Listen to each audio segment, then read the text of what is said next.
Les contactés et la Fédération galactique. De nombreux contactés ont été observés, certains ayant eu des interactions directes avec des extraterrestres, d'autres ayant même été à bord de leur vaisseau spatial et ayant quitté leur planète. Nombreux sont ceux qui ont parlé de la Fédération galactique, mais rares sont ceux, voire aucun, à avoir pu fournir des preuves corroborant leur témoignage, à l'exception d'un contacté. Elena Danaan a été enlevée par les Gris d'Orion à l'âge de 9 ans et secourue par la Fédération galactique des mondes, qui a dû transformer l'implant de localisation en un dispositif de communication quantique relié au haut commandant de la Fédération, Toran Erédion. Elle a gracieusement accepté la mission de servir d'émissaire et de pont de communication entre la Fédération et les Terriens. À ce jour, les informations d'Elena Danaan ont été corroborées par 27 personnes. Voici une liste chronologique de ces informations corroborantes. Je tiens tout d'abord à remercier le Dr Michael Salla pour son travail de recherche exceptionnel et la documentation qu'il a apportée sur bon nombre des événements suivants, consultables sur exopolitique.org. Dans la nuit du 9 au 10 novembre 2018, Elena aperçut des vaisseaux rougeoyants planer au-dessus de la baie sur la côte ouest de l'Irlande. Puis, dans un éclair de lumière scintillante qui illumina sa chambre, elle fut transportée à l'intérieur du vaisseau de Toran, dans un puissant éclair de lumière bleue. Le lendemain matin, les journaux irlandais ont rapporté des observations d'OVNI dans l'ouest du pays. Voici les enregistrements radio des pilotes de la tour de contrôle aérien décrivant la rencontre de cette flotte d'OVNI à grande vitesse. Bon, monsieur, rien n'apparaît sur les antennes principales et secondaires. D'accord, il se déplaçait si vite qu'on ne le voyait pas vraiment. Mais oui, il se déplaçait. On a dû se diriger vers notre gauche, puis faire demi-tour rapidement vers le nord. On a vu une lumière vive, puis elle a disparu à très grande vitesse. On se demandait simplement ce qui avait pu se passer. On ne pensait pas que ce soit dû à une collision. On se demandait simplement ce que ça pouvait être. Météore ou autre objet effectuant une sorte de rentrée atmosphérique. Plusieurs objets suivaient la même trajectoire, très brillants, là où nous étions. Ok, c'est bien copié. Y a-t-il une direction dans laquelle il se dirigeait ou quoi? Virgin 76, j'ai vu deux lumières brillantes à 11 heures qui semblaient reculer vers la droite puis s'élancer à grande vitesse, du moins de notre point de vue. Ok, on vous transmet ça, merci, ok. Juste pour que vous le sachiez, les autres avions en vol ont également signalé la même chose, alors on va voir. Elena Danaan a publié Le Don des étoiles. 3 mois avant, le professeur Haïm Eshed n'annonce publiquement que certains gouvernements collaboraient secrètement avec la Fédération galactique des mondes, ainsi que le président Trump était sur le point de divulguer des informations extraterrestres, mais que la Fédération galactique lui avait demandé de se retenir, car nous n'étions pas au niveau requis. Un ancien employé de la base McMurdo en Antarctique a confirmé les informations d'Elena Danaan concernant l'évacuation de l'Antarctique par la flotte noire et la remise de la base aux Chinois. Il a vu de nombreux Allemands partir au milieu de l'hiver en Antarctique de 2021 et de nombreux Chinois arriver simultanément.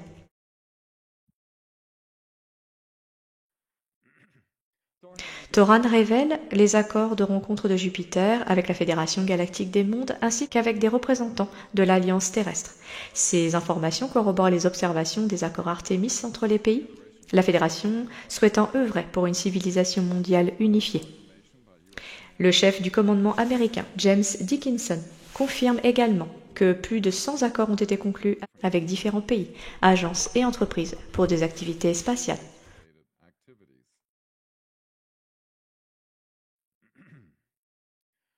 Toran révèle le texte intégral de la directive première, correspondant à celui transmis à Gene Roddenberry grâce au lien du Bureau de renseignement naval, qui collaborait avec la Fédération galactique des mondes. Le Dr Michael Salla découvre, à l'insu d'Elena, un livre de Star Trek intitulé, je cite, « La Fédération », où le texte transmis à Gene Roddenberry correspond presque parfaitement. Toran révèle des réunions sur Ganymède, ce qui corrobore le témoignage du Dr Michael Salla, JP, qui rapporte plus tard sa mission à Ganymède en tant que personnel de soutien. Alex Collier, contacté andromédien, corrobore également les informations de Toran. Toran révèle que l'arrivée de la Confédération intergalactique active des arches spatiales dans notre système solaire, ce qui corrobore les propos de JP, un membre de l'armée américaine qui a visité l'une des arches spatiales activées sur la Lune.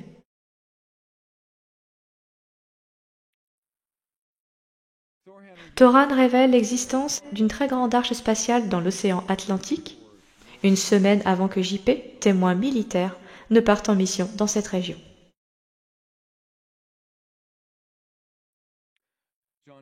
Jean-Charles Moyen et Elena Danaan décrivent leurs voyages respectifs à bord du vaisseau-mère de la Fédération galactique, l'Excelsior, puis au lac Vostok, en Antarctique, avec Toran, où ils ont assisté à une arche spatiale où des géants, bleus, dormaient dans des chambres de stase.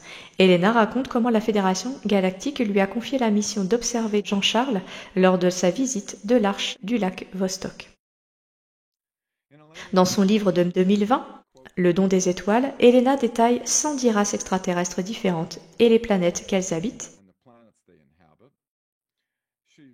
Elle a montré une illustration montrant que le système Proxima Centauri comptait 3 grandes planètes habitées. 2 ans plus tard, grâce à des capacités télescopiques accrues, la NASA a découvert, en février 2022, exactement comme Elena l'avait décrit, une 3e planète dans le système Proxima Centauri. Quelles sont les probabilités?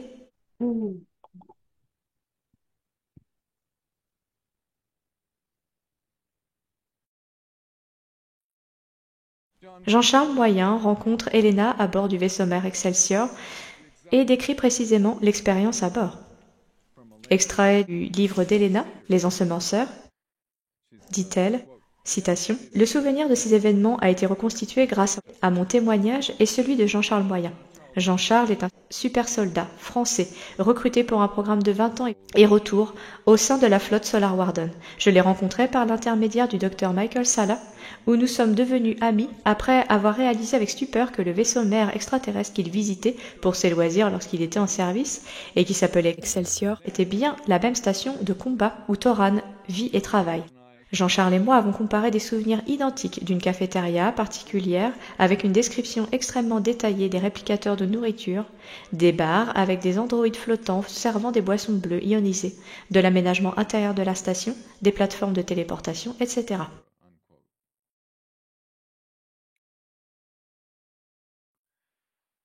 Toran dit surveiller l'activité sur Neptune, qui sera révélée, et 2 semaines plus tard, la NASA et de nombreux articles scientifiques confirment cette affirmation, montrant une importante anomalie de chaleur rouge inattendue à la surface de Neptune, provenant d'une arche spatiale en cours d'activation.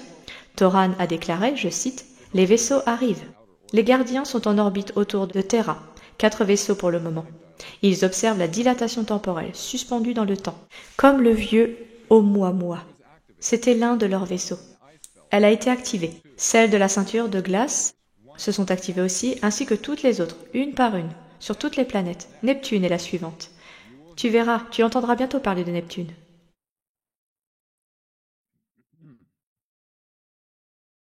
Bon, c'est un sujet qui m'intéresse.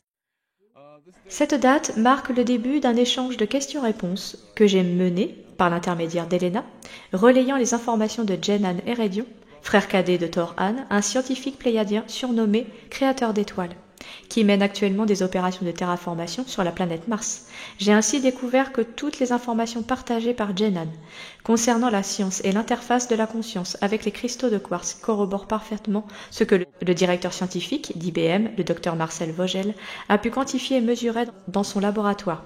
Ces échanges de connaissances scientifiques et technologiques du monde entier durent depuis plus de 3 ans maintenant.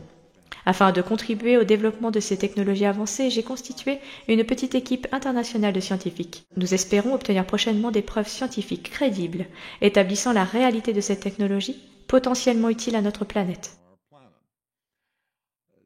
Restez connectés, des preuves scientifiquement vérifiables et établies grâce à ces échanges pourraient arriver très prochainement.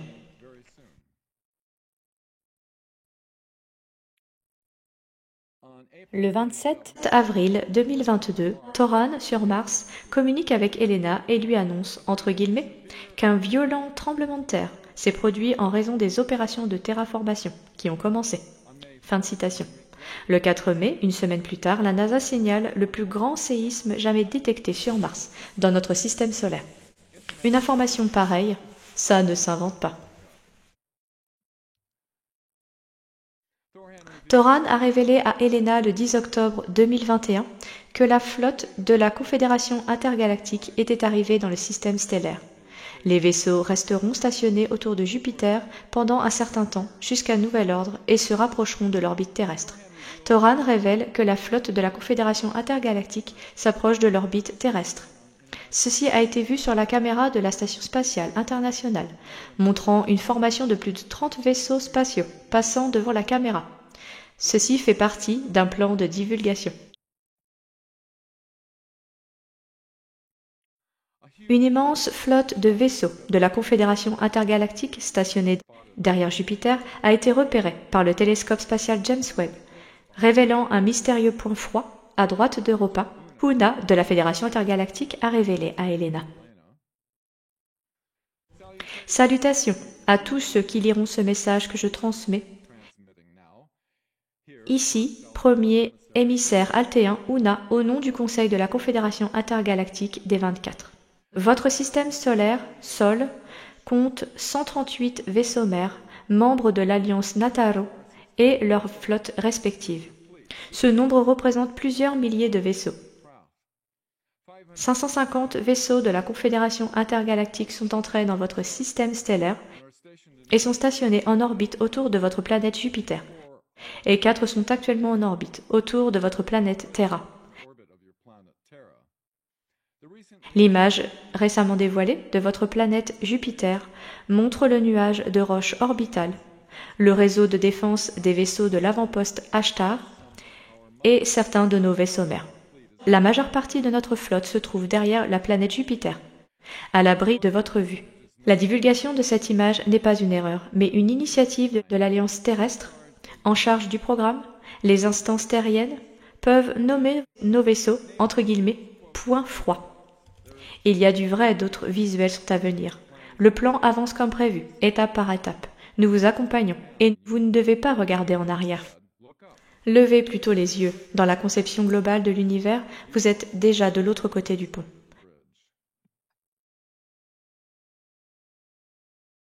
Lors de la conférence GESIC 2022, Galactic Spiritual Informers Connection, présentée avec brio par Danny, ici même, Tony Rodrigues parlait à Helena de son prochain livre sur les symboles qu'il avait vus. Il n'avait pas dit à Helena que le livre parlait de création d'étoiles, terme qu'ils utilisaient pour désigner la terraformation. Alors que Tony commençait à décrire le symbole à Helena avec un dessin dans son carnet à spirale, comme indiqué, Helena dit qu'il ressemble au badge de création d'étoiles qu'elle avait vu sur l'uniforme de Jenan, créateur d'étoiles. Ce fut une surprise corroborante pour Tony, car il n'avait jamais dit à Helena que son livre parlait de la création d'étoiles.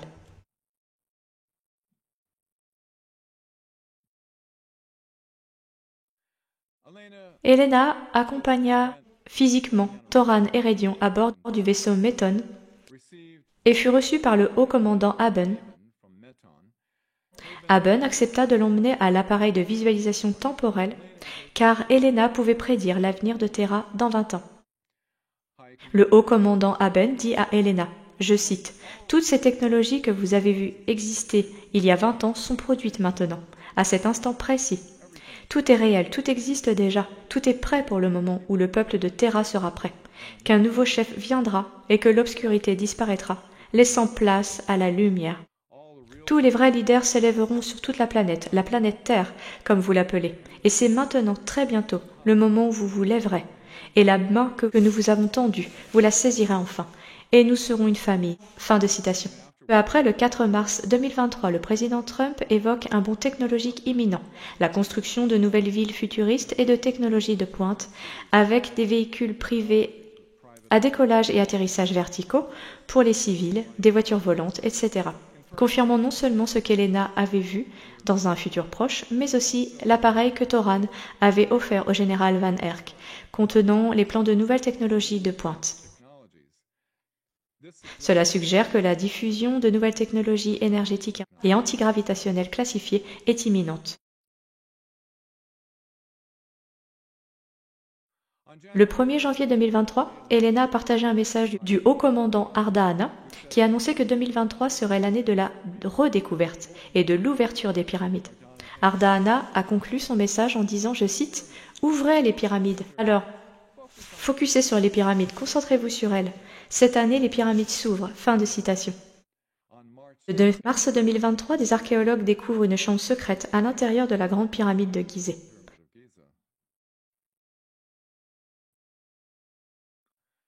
Helena décrit une réunion, le 7 janvier 2023, entre Toran Ereğlion et le complexe de Raven Rock, une base militaire souterraine secrète des Blue Ridge Mountains, afin de discuter d'un plan de divulgation extraterrestre élaboré par l'Alliance terrestre, des chefs militaires et la Fédération galactique des mondes. Elle en fut témoin, à travers les yeux de Toran, alors qu'il remettait un dispositif de stockage oblong à un général de l'Alliance terrestre. Ce dispositif contenait de nombreuses directives de la Fédération galactique des mondes concernant la divulgation, ainsi que de nombreuses informations. Dr Michael Salla a envoyé à Helena une liste de 44 généraux, 4 étoiles en service actif dans l'armée américaine. Parmi eux, elle a identifié le général Van Herk comme celui qui ressemblait le plus à l'officier à qui Toran avait donné ses directives. Le général Van Herk était à l'époque commandant conjoint du commandement Nord des États-Unis et du commandement de la défense aérospatiale de l'Amérique du Nord, NORAD, tous deux basés à la base spatiale Peterson de Colorado Springs, au Colorado. Le général Van Herk a été nommé à ces postes et promu au grade 4 étoiles sous l'administration Trump. Appuyant les révélations d'Helena concernant les groupes extraterrestres régressifs qui ont été chassés de notre système solaire, avec l'aide de la Fédération galactique des mondes et de l'Alliance terrestre entre 2021 et 2022, John Peterson de l'Institut Arlington, un groupe de réflexion financé par la marine américaine, a confirmé que des groupes extraterrestres régressifs avaient été chassés de notre système solaire et a cité 3 sources indépendantes dans son entretien avec Greg Braden. Il a déclaré « Les sources dont je dispose suggèrent qu'il y a effectivement eu une visite majeure l'année dernière, en 2022, et que les forces du bien, si vous voulez, ont réalisé des avancées extraordinaires et ont pratiquement chassé les forces négatives de la planète et du système solaire, du moins à peu près. Et donc, ce qui se passe, c'est que la composante humaine, les éléments de leadership humain qui avaient l'habitude d'avoir la couverture et les ressources et d'autres types de choses de ce groupe hors planète. Et il y a un certain nombre de groupes dans un groupe plus large. Ils ont toujours eu une direction et de l'aide et des ressources et ainsi de suite. Et maintenant, tout cela a disparu. J'ai obtenu cette information de 3 sources indépendantes. C'est terminé. Et ces gens que nous supposons tous être au sommet et qui dirigent les choses se démènent pour s'accrocher, car ils ont perdu leur sponsor, si vous voulez. Fin de citation. Le 8 juillet 2023, le Dr Michael Salla a posé des questions à Toran, par l'intermédiaire d'Helena, au sujet d'un méga-projet appelé le Hub. Toran a révélé que, je cite, « Lorsque le Hub sera terminé, les civils de Terra pourront venir. Ce n'est pas maintenant. Cela prendra du temps, des vols civils sont actuellement testés en orbite autour de la Terre. Environ 1 mois plus tard, le 10 août 2023, les premiers vols civils dans l'espace de Virgin Galactic ont été lancés.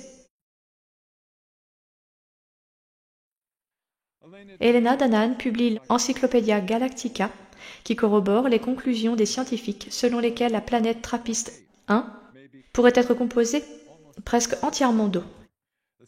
Les scientifiques ont affirmé que la 7e planète, Trappist 1, est la plus éloignée de l'étoile et la plus petite de tout le système stellaire. Contrairement aux autres planètes, Trappist 1 pourrait être composée presque entièrement d'eau.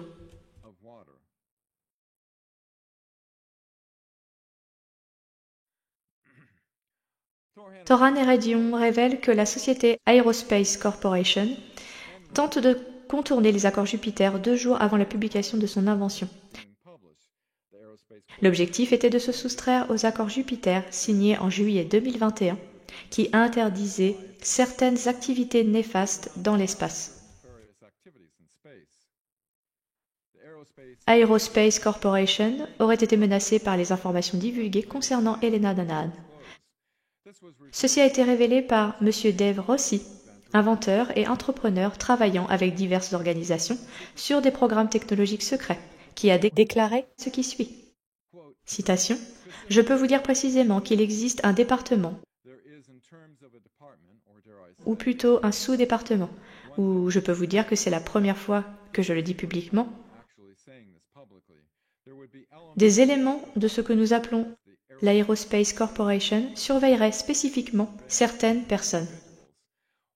Ce que je peux vous dire, c'est que certaines personnes considèrent comme un travail d'enquêter sur Madame Danaan, entre autres, pendant de nombreuses heures par jour, et d'utiliser la stigmatisation pour tenter de la discréditer, elle et d'autres. L'entreprise s'appelle Aerospace Corporation, fondée en 1960.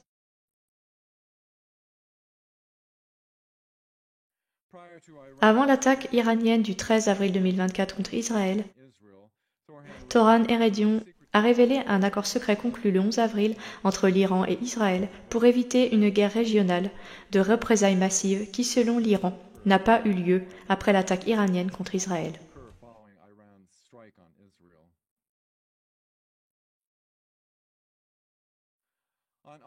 Le 1er août 2024, Danny Anderson, vous la connaissez bien, interviewe Elena Danaan sur sa chaîne YouTube au sujet de la conférence GESIC 2024 au Colorado.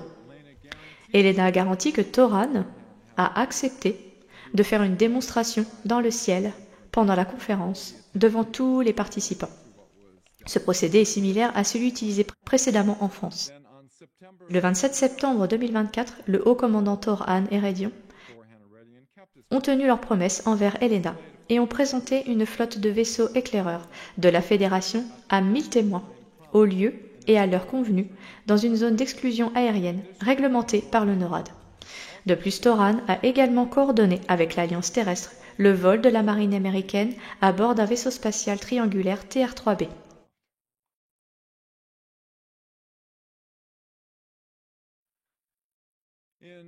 En avril 2021, dans le livre d'Elena « Nous serons toujours là », Toran Eredyon a émis l'avertissement suivant. Elena a également publié la vidéo en avril 2021 concernant cet avertissement pour l'avenir. Toran y déclarait, citation, « L'État profond et ses alliés veulent ternir l'image de la Fédération galactique en faisant croire qu'ils seront les envahisseurs néfastes. » Fin de citation. Cette anti-propagande a déjà commencé, tentant de démontrer au monde que la Fédération galactique est maléfique. Mais nous ne sommes pas dupes et la Fédération galactique ne laissera pas faire. Fin de citation. Et aujourd'hui, en 2025, comme Toran l'avait prédit, c'est exactement ce que raconte la Fédération galactique des mondes. Le texte intégral, les détails, la documentation à l'appui et la liste des preuves corroborantes concernant Elena Danaan sont disponibles sur thewebmatrix.net/elenadanaan.html. En conclusion, il est important de prendre en compte toutes les voix. Lorsque vous entendez des témoignages et des récits contradictoires, approfondissez vos recherches et recherchez des preuves corroborantes qui étayent les différentes affirmations. N'oubliez pas que chacun peut dire ce qu'il veut, mais tout le monde ne peut pas étayer ses dires par des preuves. Cela ne signifie pas qu'il ne dit pas la vérité. Quand je suis allée à Washington, je n'ai pas pu fournir les documents nécessaires. Mais les preuves corroborantes montrent une probabilité bien plus élevée. Faites preuve de discernement pour démêler la vérité, qui tente de masquer la vérité et la guerre psychologique dans laquelle nous sommes tous plongés. La vérité est importante car elle nous permet de voir clairement la situation dans son ensemble et ainsi de nous unir dans la vérité afin de transformer le monde vers un avenir libéré du secret et des tromperies du passé qui ont entravé l'humanité au profit des desseins criminels de l'humanité. Et que cette vérité nous guide vers la libération de notre planète. Voilà, nous y sommes.